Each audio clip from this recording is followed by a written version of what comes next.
Guys, welcome in, Matt from Total Drummer. We're going to explore the hi-hat tones here. If you've come here from the ride video, we looked at all the different sounds you can get from the ride cymbal, or like the main sounds anyway. So now we're going to do the same with the hi-hat. If you haven't seen the ride one and you like this one, afterwards you can go and check out the ride one, because these are two really expressive parts of the kit that a lot of drummers just don't utilise. They don't realise they can be expressive with these.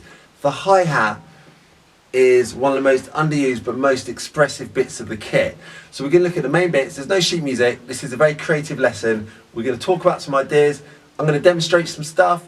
Then you're going to go off into the world, get on your drums, and hopefully be inspired to be more creative. So I'm not going to talk about any kind of wacky effects type stuff we can do here today. We're going to look at the main sounds, the main usable sounds that you will use in real drumming. These are sounds that I use all the time. So we're going to explore the three key areas of the hi-hat, which are the bell, the main playing surface here between the bottom of the bell and the edge of the cymbal, and then the edge of the cymbal. We're also going to talk about different parts of the stick. So we've got the tip of the stick and the shoulder or neck of the stick. These are the main areas we're going to look at now. And of course the hi-hat's very unique in that it has a pedal, so we can open the hi-hat to create different sounds. So the first thing I want to talk about here is how far should you have them set apart? How open should they be? A lot of students ask me about that, and I tell them it's a very individual thing. There's no right or wrong. In fact, I might change it. You can see right now, it's not very open. You know, it's only 1 centimetre or so open, and on this side a little bit less. Okay? Some drummers will have it really open. It's really sloshing around. Sometimes I might have it more open. It depends. If I'm playing a rock gig and there's lots of open hi-hats, I might have it more open. If I'm playing a funk gig and I want it to be quite tight, or a pop gig, I might set it a bit more like it is now. So it doesn't, you know, don't feel like you have to be constricted by only having one space between the hi-hats and that's your thing. You can adapt it in seconds, you know, just undo the wing nut, move it down with your foot, do it back up, and you've got a new sound, okay? So let's look at the different sounds first of all. The bell, I've got to be honest, the bell we don't use much. This is more of a special effect. It's quite tinny. We use the bell of the ride more, and we looked at that in the other lesson. We don't use the bell of the hi-hat much, but it's there. We can use it. If we want a very high-pitched, more tinny, much tighter sound, we can use it there. A majority of our playing is going to be in this middle section. This is where we get the most articulated, cleanest sound from, using the tip of the stick on top of that middle section. Once we start coming down onto the edge, it thickens up a bit. So this is going to give us a slightly heavier sound, more rocky. So if you're playing heavier music, you really want that to cut through with a thicker sound. We're going to use the edge. So let's just explore the tip of the drumstick on those three main areas.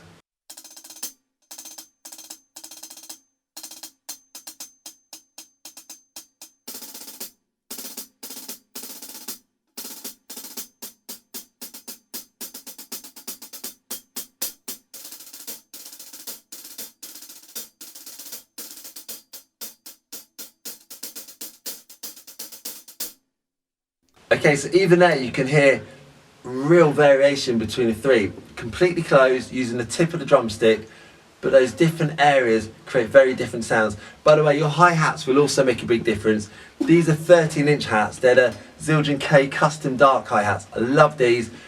The standard size is 14 inches, so these are a bit smaller diameter. Bigger hi-hats are quite popular at the moment, so you might get 15-inch hi-hats. It really depends. So these are smaller and tighter, but whatever your hi-hat is, you're going to have a lot of variation between those different parts of the sound. Okay, so let me play you a groove now, just a basic 8-beat, and I'll use the three different areas just with the tip of my drumstick, starting on the bell.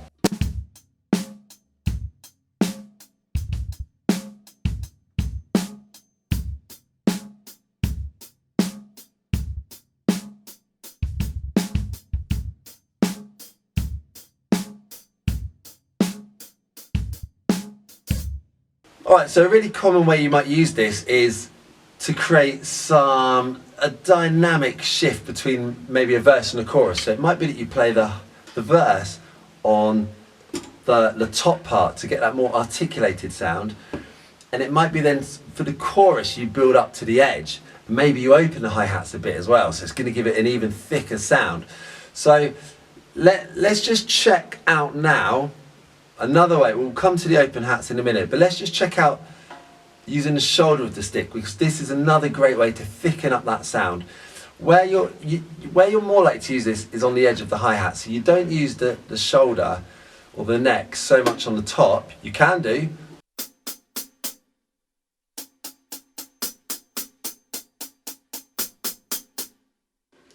You can totally do that. We'll turn this off, buzzing away. It's a bit awkward and the effect isn't so useful, but on the edge we use this a lot. So the tip of the stick on the edge was a bit lighter. I'll play it out and then I'll give you a bit of shoulder on the edge so you can hear the difference.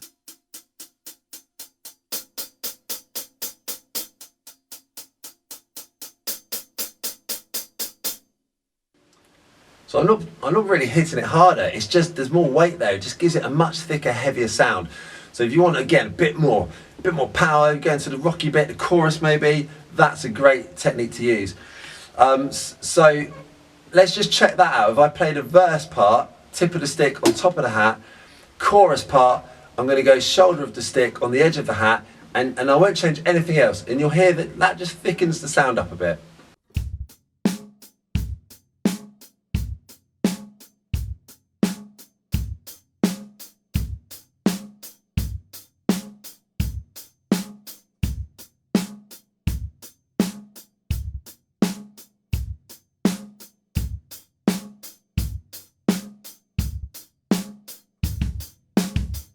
Alright, so just that alone can lift the part. You don't always have to change big things in different sections of the song to create a difference. Sometimes just your placement on the hi-hat is enough. But of course, we haven't even talked about opening it. So there's different things we can do. So one of the easiest things is just to open the hats. Just have them open. But of course, there's a long way between closed and open. There's all the little bits in the middle. There's very slightly open. And you know, each time you lift your foot up a bit more, it opens it more. If your hi-hats are set far apart, then you've got even more range there. Each thing creates a different sound, a different energy, a different dynamic. So really explore that. It's not just closed and open, like on an electronic drum or if you're programming drums, you know, there's less nuance. Here, everything in between really counts. So let's open it a bit more. And I'm just going to play a basic 8 beat. And I'm just going to start to open it, and I'll go through a range of different levels of being open, right up to fully open, which is your sort of loudest, noisiest, rockiest sound.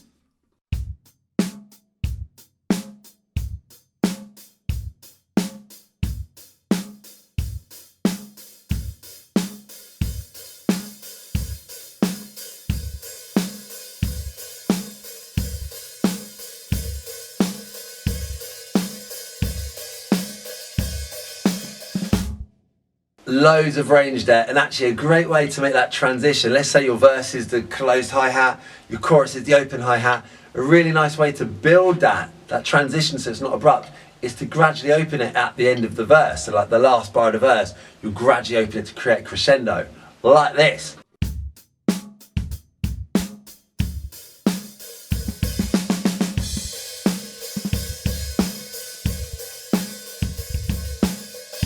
Alright, so it just helps to make that journey up to the loud, noisy open chorus. Of course, the other thing we can do is to use kind of hi-hat barks where we do a short opening.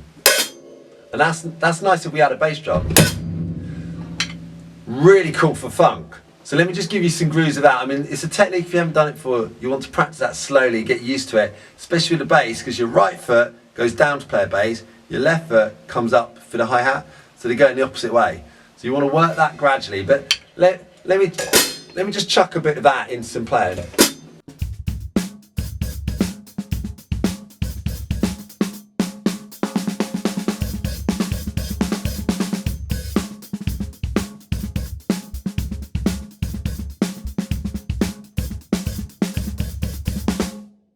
Alright, so that's pretty funky.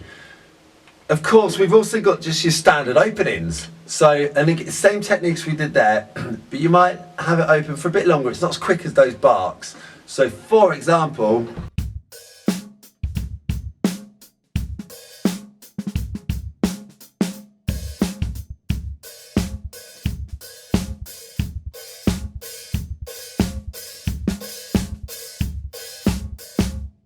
Okay, and you notice when I was playing there, some of the open hi-hats I did on the top, some I did on the edge, so we can create those different sounds as well to get a thicker opening or a more subtle, cleaner, crisper opening, depending on the song, depending on the venue. So, you know, sometimes if you're in a smaller venue, that edge of the hi-hat thing might be too loud and abrasive. If you're playing in a big stadium, that might be fine.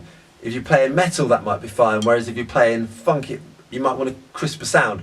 So listening to music and educating yourself on the sounds, being aware of them, and also using them, just use them. You just develop a sort of intuitive, instinctive knowledge for what kind of opening sound or what kind of effect you need. And of course, it doesn't have to be one or the other. So I love it in funk. I mean, we talked about this on the ride, using the bell and the non-bell. Here, I like to use the edge and the tip within grooves. So you might create a pattern of using both, for example.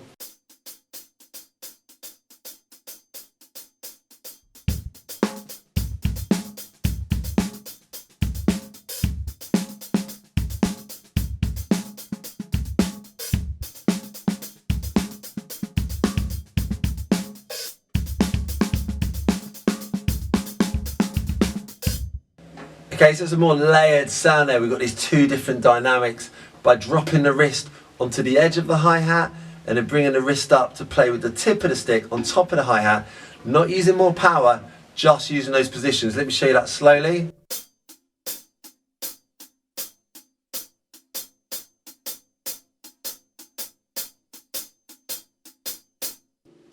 So that's a cool technique, I like to use that a lot. And you could just do it straight, like on the beat, off the beat.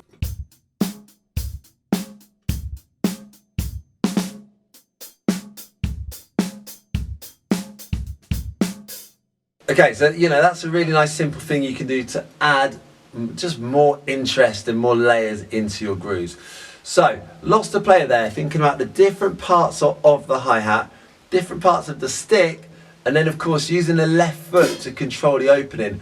All of this takes a lot of independence and coordination because you're going to end up using all four limbs there. But the hi-hat is super, super expressive. And these are just some of the main things. As I say, we're not even getting into the like wacky effects of this. Just kind of the main stuff that you use in real drumming. So, I hope that's of use to you. As I say, no sheet music. This is more just go off, be expressive. Start thinking about your hi-hat as a really interesting, expressive part. Go and check out some Buddy Rich drum solos where he'll just entertain the audience just on the hi-hat for a couple of minutes. And it's pretty awesome. If you haven't watched the ride video, go and check it out because we explore the ride in a similar way. And between these two, you can create so much groove variation without ever changing your bass and snare patterns. You know, you could just lift whole songs up and bring them back down. And, you know, people totally overlook these two things. So go and check the ride video out as well. I'm just going to finish off I'm going to play a little bit with the hi-hat, show you some different sounds, have some fun with it. And I'll see you in the next lesson.